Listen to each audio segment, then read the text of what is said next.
Ito po ang daan ng aming binabagtas bago namin marating ang isang sityo ng barangay Lama-Lama.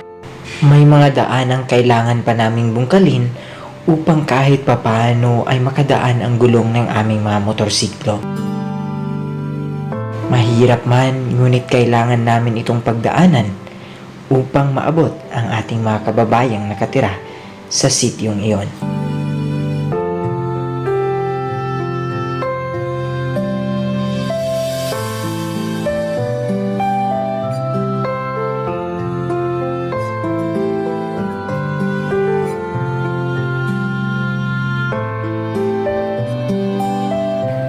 May mga pagkakataong hindi maiiwasan na natutumba ang aming mga motor. Ngunit kailangan naming tatagan ang aming mga loob at lumaban dahil malayo-layo pa ang aming lalakbayin.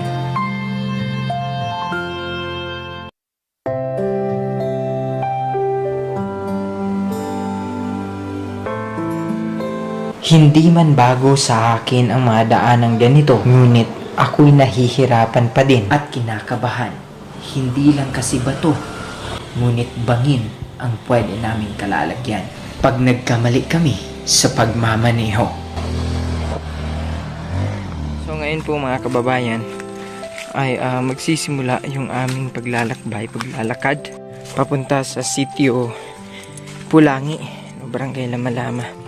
Tinatawag siyang sitio Pulangi mga bay dahil malapit po siya o nasa tabi po siya ng Pulangi River. So, hindi ko rin matansya kung ilang minuto kami maglalakad. Basta't kailangan pa naming daanan yung mga matatarik at pababa, paakyat. Hindi naman siya ganong kabigat, pero pag matagal mo na siyang karga-karga, masakit na siya sa balikat. So ayan, meron na tayong nakikitang bahay mga kababayan. Andito na po tayo sa sitio Pulangi. Sa sitio Pulangi mga kababayan. At isang bahay lang po yung naabutan natin dito.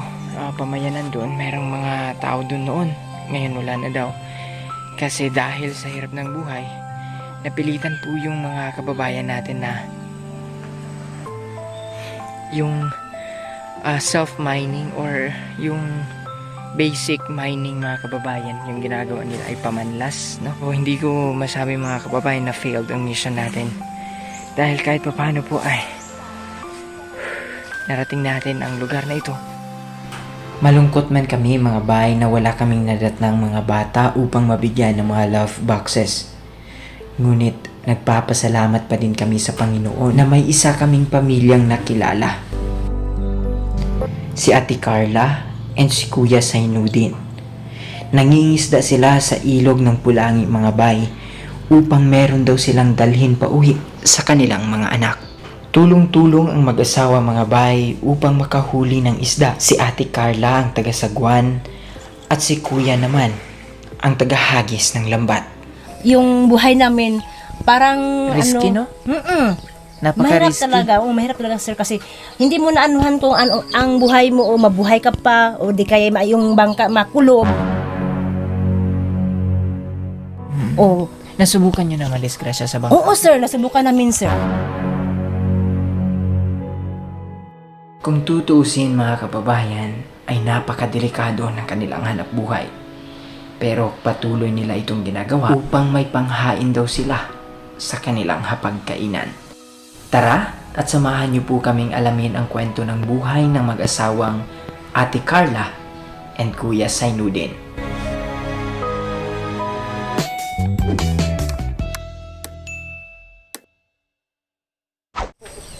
Magandang tanghali mga kababayan. So narating na po natin ang Sitio Pulangi 5, Barangay Lama-Lama, President Roxas, North Cotabato. Matapos ang mahigit 2 oras na pagmumotor at paglalakad. So nakarating kami dito mga kababayan at buti na lang at meron tayong nadatnan na isang pamilya na andito sa Pulangi 5. At nakapagtanong tayo dito kung meron pa ba silang mga kasamahan. And yet, wala na po silang mga kasamahan dito mga kababayan.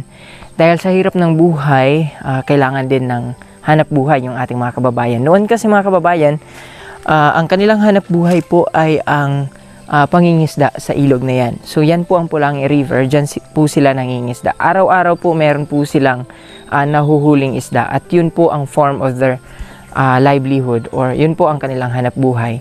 Ngunit magdadalawang buwan na daw po na wala po silang maayos na huli. Kaya't yung iba ay naghanap po ng ibang hanap buhay. Noon din po mga kababayan ay nagsasaka yung ating mga kababayan dito. Ngunit dahil po sa rat infestation o pagdami ng mga daga ay napilitan po sila na i-stop yung kanilang pagtatanim ng mais. No? Kasi preferably yung kanilang mga tanim dito mga kababayan ay mga mais. So ngayon ay atin pong kakapanayam yung pamilyang naabutan natin kanina. So sila na din po yung pamilyang tutulungan natin ngayong araw dahil ang pagkakataong ito ay bigay din po ng Panginoon na makilala sila. So tara mga bay, samahan niyo po ako. Ayo. Hi ate, good morning. Sige dahil. Hugaw mo ang tiil. Bilhin na naman siya. Ay, pasok ka. Magandang tanghali po mga kababayan. Andito po tayo ngayon sa Sitio Pulangi 5. No? Kasama po natin ang pamilyang ito na nadatnan natin na andito sa lugar na ito mga bay. Bali, dun po sila sa may sentro mga kababayan. Dun po sila sa may sentro sa Barangay Lama-Lama. At salamat sa Panginoon at naabutan natin sila dito kasi may pinuntahan lang din sila dito mga kababayan. So, kuya, unsay pangalan na to kuya? Zainuddin Ahmad. Ikaw ate, anong pangalan? Clara Ahmad. Bali, Islam? Islam. Oh, alright. Islam po si kuya and si ate mga kababayan. Manubo ko.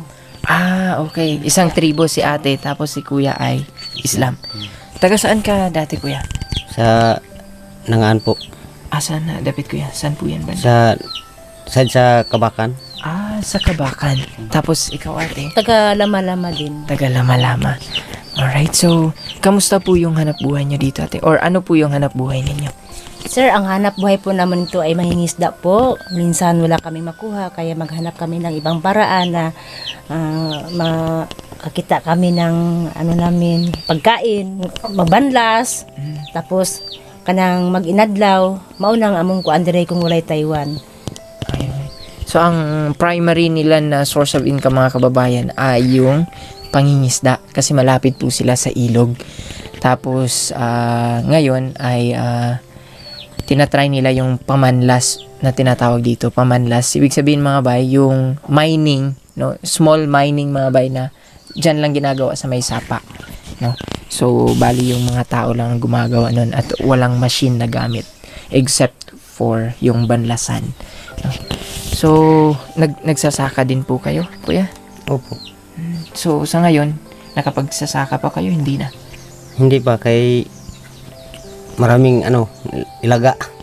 Maraming daga. Mm. Kahit ngayon madami pa. Marami pa. Ilang taon na kasi yung daga, no? Parang na sir, mag 3 years na yata ang daga. Kasi nagtanim kami ng mais bilang dalawang bag. Wala talaga yung sir. Dito? Oo, doon sa umanamin.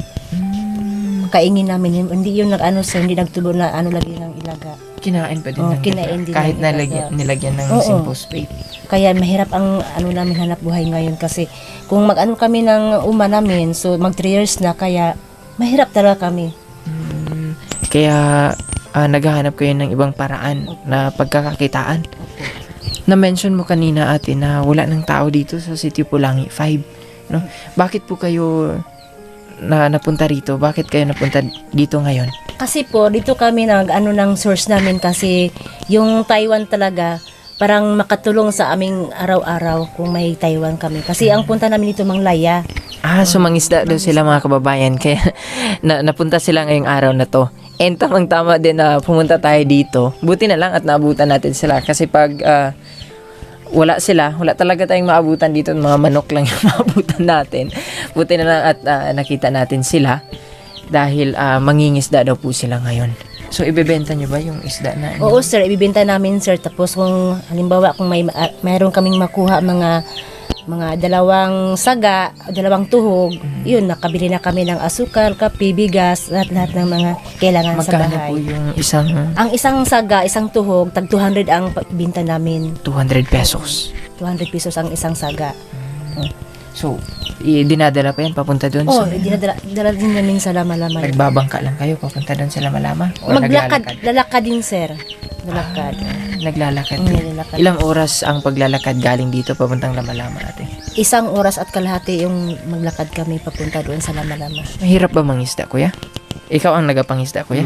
Mahirap? Dalawa, sir. Kayo dalawa. Kaya sir, ito ko parang nagkubal na sir yung pag pag bugsay. Ikaw ang taga-bugsay, si kuya ang Mahirap ang taga-tapo ng sir, laya.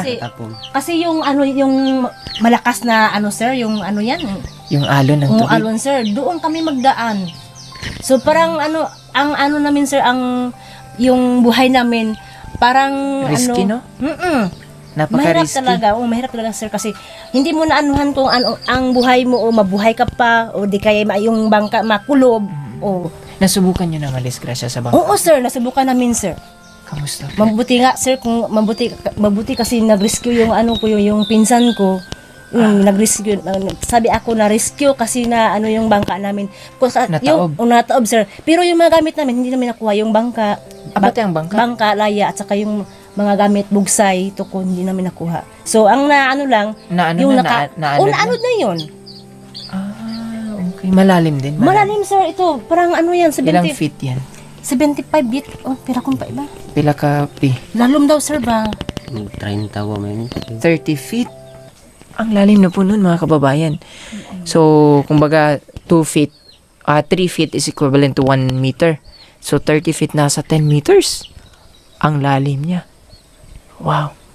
Tapos, malalaki po yung isda dito, no? Oo, Malalaki yung malalaki sir, mag 3 kilos, ang isang sa mag 1 and 3/4. So, ngayon natin nawala na kayong nahuhuling isda. Wala. Gaano po kahirap ang buhay ng wala nang nahuhuling isda? Sir, so kahirap lang sir, mahirap na kami. So, naghanap kami ng ibang paraan na makabili kami ng bigas.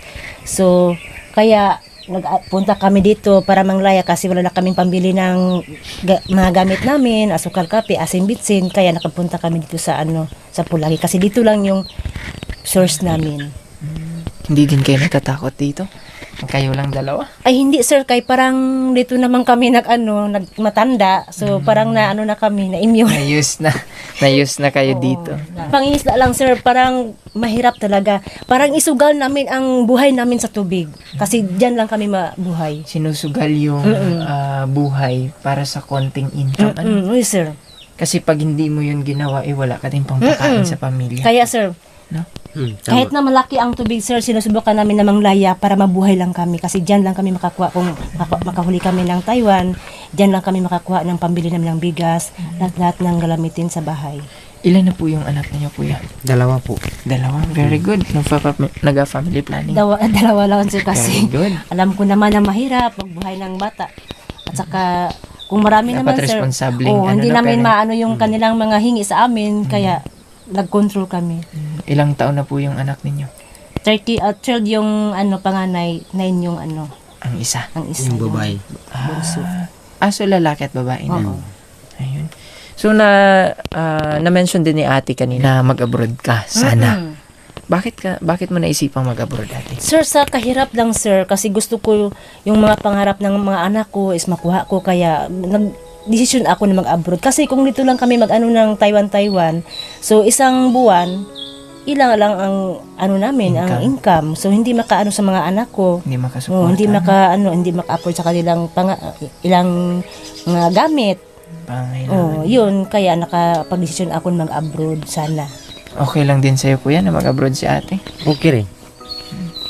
Hindi mo ba mamimiss yung mga anak? Ay sir, mamimiss ko talaga kasi yung paglakad ko sa abroad para rin sa kanila, sana. Kaya titiisin na lang. Titiisin ko na lang ang ko sa kanila. Titiisin na lang yung mamimiss mo Oo, sila. namimiss ko sila. Para mabigyan lang ng magandang kinabukasan. Ano. Yun po mga kababayan yung kayang gawin ng isang magulang para doon sa kanilang mga anak. Kaya Doon po sa mga may mga magulang na nag-abroad, no? Mga kabataan na may magulang na nag-abroad, inyo pong pakasikapan yung inyong pag-aaral at bigyang malaking pansin o bigyan ninyo ng pansin yung ginagawa ng inyong mga magulang na kahit malayo sila, dahil sa kanilang pagmamahal po sa inyo ay nakukuha nila na mag-abroad or nagagawa nilang mag-abroad kahit na mapalayo sa inyo. At kahit na namimiss kayo nila ay kanilang tinitiis yun para lang mabigyan kayo ng magandang kinabukasan. Kaya saludo po kami, lalong-lalo na karamihan po sa mga nanonood sa ate-ate is mga OFW. Kaya saludo po kami sa mga kababayan nating OFWs and sa lahat ng parents na, sa lahat ng magulang na ginagampanan yung kanilang responsibilidad bilang magulang.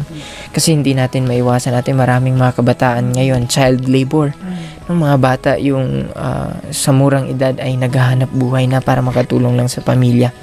Kaya believe din po ako sa inyo, kuya, na meron talagang plano sa pamilya, no? Kasi nagpa-family planning po sila, mga kababayan. And that's very good, no, para magampanan nila lalo yung kanilang responsibilidad dun sa kanilang pamilya. Meron lang kaming kunting tulong sa inyo, no? And sana'y pagpasensyahan nyo na, konti lang po talaga ito. Bali, ito lang po ang makayanan namin, no, na may tulong dun sa ating mga kababayan. At nais ko pong magpasalamat dun sa ating mga kababayan na patuloy na nanonood sa ating mga munting videos, nagsishare ng mga videos natin. Dahil po sa inyo ay able din po tayo na magkaroon ng konting sahod sa YouTube, at yun po ang ginagawa natin pantulong dun sa ating mga kababayan. So, sayahan ako ihatag mo yan. So, ate, magpasensya nyo, konti lang po talaga. 1,500, 2,000 pesos. So, pagpasensyahan nyo na po ang munti naming nakayanan, no, para kahit papano po makatulong sa inyong pamilya. Sir, salamat po sa tulong, sir. Hindi ko na ganito ang nagampanan ko ngayon, sir. Salamat sa tulong po. Salamat. Ulitin ko, maraming salamat po sa inyo. Masaya si ate. Parang masaya ako kasi hindi ko talaga expect ng ganito. Tanggap ako ng ganito, sir. So Plano talaga ng Panginoon. parang masaya ako, sir. Gusto ko siguro na magbalik kami doon sa mga anak ko kasi parang masaya-saya talaga ako, sir. Ganito ang naano ko sa inyo. Plano talaga ng Panginoon, mga kababayan, no? Kasi hindi din namin to in-expect na sila yung maabutan namin dito. Maraming salamat talaga, sir, kasi hindi ko na kasi yung mga anak ko, sir, 2 salmon lang ang bigas yung naiwan ko sa kanila, yung una, sir, yung unang simana. So kahapon, sir, naghanap ako ng pambili ng bigas. Ayun, sabi ko ng mga anak ko, dito lang muna kayo sa bahay kasi maghanap buhay. Mangingisda naman kami para makabili kayo ng mga pagkain ninyo. Sabi ko sa kanila, makabili tayo ng mga asin-bitsin natin, asukal. Ayun. Tapos yung anak ko, sir, sabi ni mama, magbili ka ng vitamin ng mga. Sabi ng anak ko, sige, maghintay ka lang dito, baka makahuli kami ng Taiwan, isda. So, mabilihan ka ng vitamin. Ayun, sabi ko ng anak ko, ng babae. So ngayon may pambili ka ng vitamin. So, salamat yun, sir, kasi may na pambili na ako ng vitamin, tapos magatas ng anak ko. Ang gusto kong sabihin sa iyo, sir, salamat po sa iyong binigay sa amin. Kasi hindi namin masiguro kung makakuha pa kami ng isda, makahuli. Kaya parang mahirap talaga yung isdang huliin. Pero sa ngayon may nakita kami na binigay sa amin nga kunti lang. Salamat sa inyo, sir. Para sa amin, sir, malaki-laki na talaga ito para sa amin. Ayun, so nais kong pasalamatan, ate, yung ating mga kababayan na nanonood ng ating mga videos. Hindi nag-i-skip ng ads dahil sila po yung, kumbaga, sila po yung ang suporta po nila at pagmamahal, no, at panunood ng ating mga videos. Malaking tulong po talaga dun sa ating mga kababayan kinakapos. Alam ko po, mga kababayan, na this is just a band-aid solution. Yung ginagawa natin ito is a band-aid solution sa poverty or sa kahirapan. Kasi hindi man natin talaga masusolusyonan yung kahirapan. Kumbaga, ang 2,000 pesos, hindi yan solusyon sa kahirapan. Bali, sila din po yung magpupursige para makaahon sa kahirapan. Bali, yan po ay it's like a band-aid or alalay lang po talaga. Pero sa alalay na ito, mga kababayan, na ipapakita natin yung bayanihang Pilipino. Kasi doon tayo nakilala sa bayanihang Pilipino, ate, no? Ang mga Pilipino ay nakilala talaga sa pagtutulungan at hindi pag-iiwanan, di ba?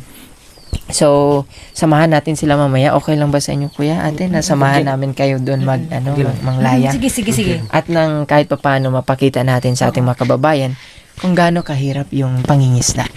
So, mga kababayan, sasabayan daw po natin si Ate Clara and si Kuya Sainudin sa kanilang pangingisda. So, bali po, sasakay tayo doon sa kanilang bangka and sana gabayan tayo ng Panginoon at sana makarami po silang huli ngayong araw. Bali, kinakabahan nun ako mga kababayan, pero para mapakita ko po sa inyo kung gaano kahirap yung pangingisda ay gagawin ko po ito. So, let's go mga kababayan. Let's go mga bay. So, nire-ready na po ni ate at ni kuya yung kanilang bangka. So, napakadelikado po nito kasi walang katig. Walay katig and at the same time wala po itong makina.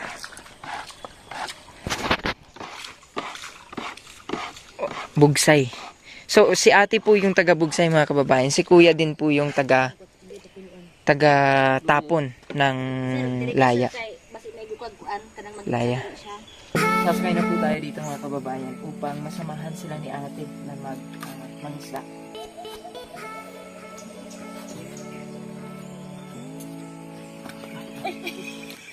Dari sa tunga. Okay lang po.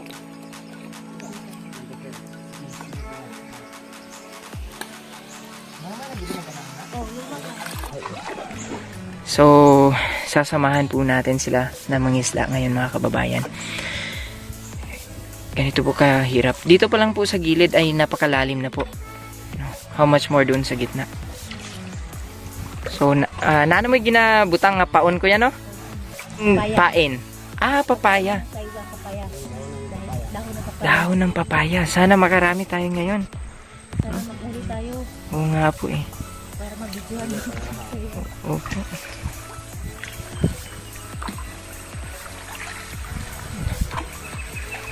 Ay taga-bugsay po dyan. No? Si ate ang taga-bugsay, siya ang taga-timon. Ay malayo pa palang biyahe ito mga kababayan. Hindi po basta-basta yung kanilang ginagawa. So, kailangan lang po talaga na dito sa gilid, ate.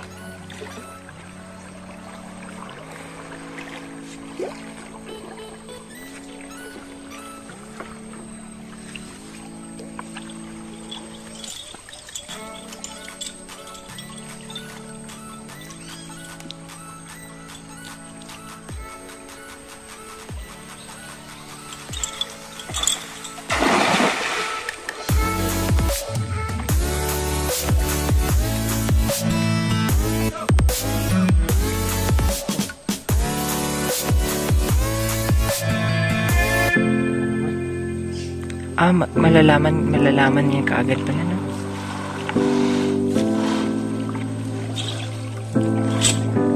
Mabigat ang laya, kuya? 15? Wow, 10 to 15 kilos.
Sa pangalawang pagkakataon mga bay ay wala pa ring huling isda sina Kuya Sainudin.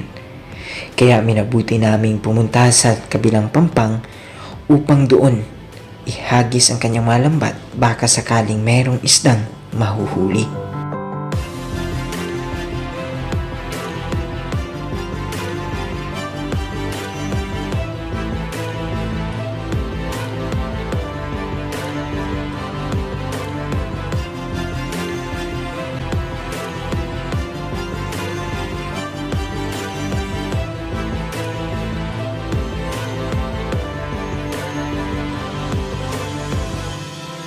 Sa mga puntong ito mga bahay ay nawala yung aking excitement na haluan na ito ng pag-alala. Baka walang makuha sina Kuya Sainuddin. Kasi iniisip ko mga bahay na ang kanilang mga anak ay nag-aantay sa bahay at umaasang may maiuwing isda ang kaniyang mga magulang.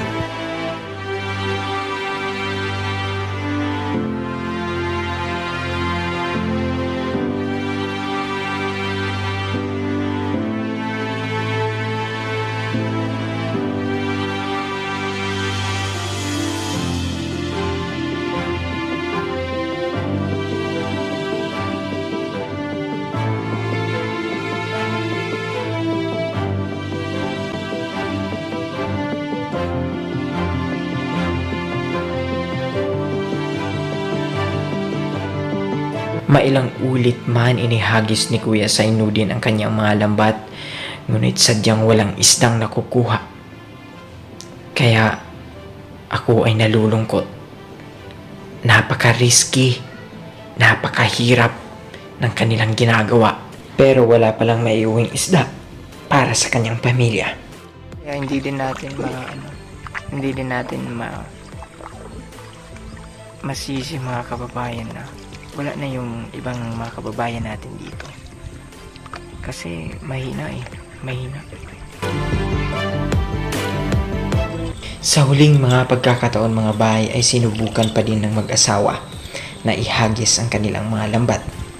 Baka sakaling meron na silang mahuhuli.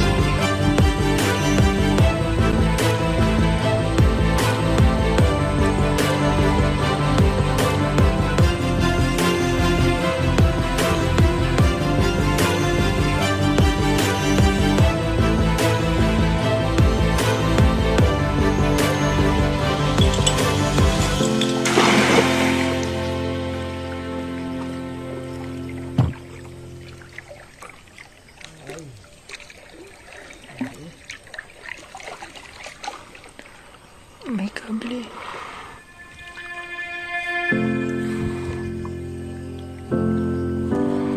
Mahina sa ngayon. At sa huling pagkakataon mga bay ay wala pa ring huling isda ang mag-asawang Ate Carla at Kuya Sainuddin.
Ayun po mga kababayan, nasamahan natin si Ate Clara and si Kuya Sainuddin na tingnan yung kanilang mga pain doon.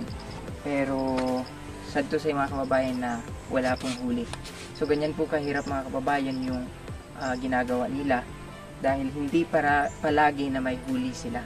So pag ganito na wala silang huli mga kababayan, ay uuwi na lang po sila doon na walang huli. So it's like wala ka ding dadalhin para sa pamilya mo. So gaano po yun kahirap atin na kasi pagpunta mo dito wala kang dala at umaasa na meron kang madadalang isda pa uwi dun sa bahay, tapos pag uwi wala kang madadala. So parang sir, parang para sa akin, mahirap talaga sir kasi yung anak ko, nag-asa na sila na makahuli kami ng isda, so wala. So yun, paano na lang mahirap talaga. So yun po mga kababayan, yung tinitiis ng ating mga kababayan dito sa sitio Pulangi 5. So magdadalawang buwan na atin na ganito, walang huli. Dalawang buwan na. Gaano kahirap nito kuya? Mag tapon ng layo kuya? Mahirap? Sir, mahirap yan kasi yung panahon sir na nahulog siya. Pag itsa niya sa alay, nahulog talaga sir. Siya ang nahulog? Oo, siya sir.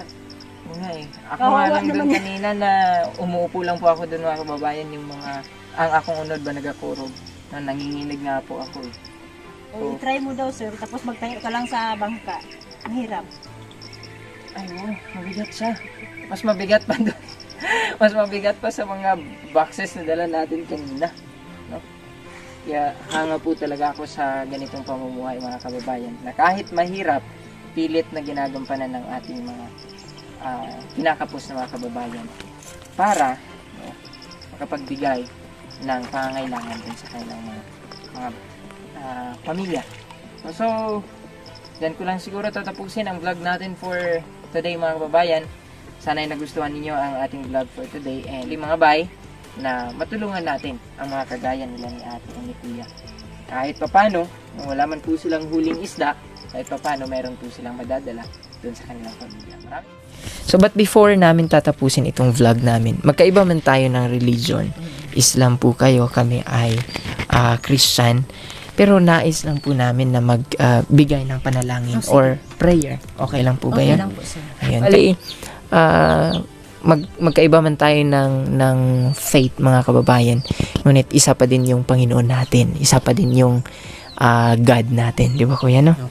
So sige, magpipray lang po tayo. Most gracious and heavenly Father, we thank you for this wonderful morning, this wonderful afternoon na nakilala namin si Ate Clara and si Kuya Sainudin. Maraming salamat po Ama dahil pinagtagpo niyo po ang landas namin at kahit papano po ay nabigyan po namin sila ng kunting tulong na galing po sa inyo Ama. Aming dalangin na patuloy niyo po silang gabayan sa lahat ng kanilang naisin, sa lahat ng kanilang gagawin. Aming patuloy na dalangin ay pagpalain niyo po sila. Pagpalain niyo po sila sa kanilang hanap buhay, sa panghingisda, sa pagbanlas, Lord God. Ikaw ang kanunay nga manalangin sa ilaha. Aron Lord God nga kahit papano ilaha nga mahatag sa ilaha nga pamilya ang gikinahanglan sa matag adlaw. Lord, ginasalig namo ang tanan nga kanimo tungod kay wala kami sarang mahimo kung wala ka sa among kinabuhi. We praise you and we glorify you, Father. We give you thanks and we give you glory. In Jesus' name, amen and amen. So maraming salamat Kuya Sainudin, tama? And si Ate Clara. Maraming salamat po at nakapanayam namin kayo ngayong hapon. So maraming salamat mga kababayan. Maraming salamat po mga bay sa inyong patuloy na pagsuporta at pagsubaybay doon sa ating mga munting mga videos. Kung nagustuhan niyo po ang ating video ngayong hapon, paki-like and share po ang ating video mga kababayan at malaking tulong po yun. At kung hindi ka pa nakapag-subscribe, please do subscribe to our YouTube channel. Maraming salamat po. God bless mga kababayan. Mag-ingat po kayo palagi. God bless and always stay connected to God. Bye for now.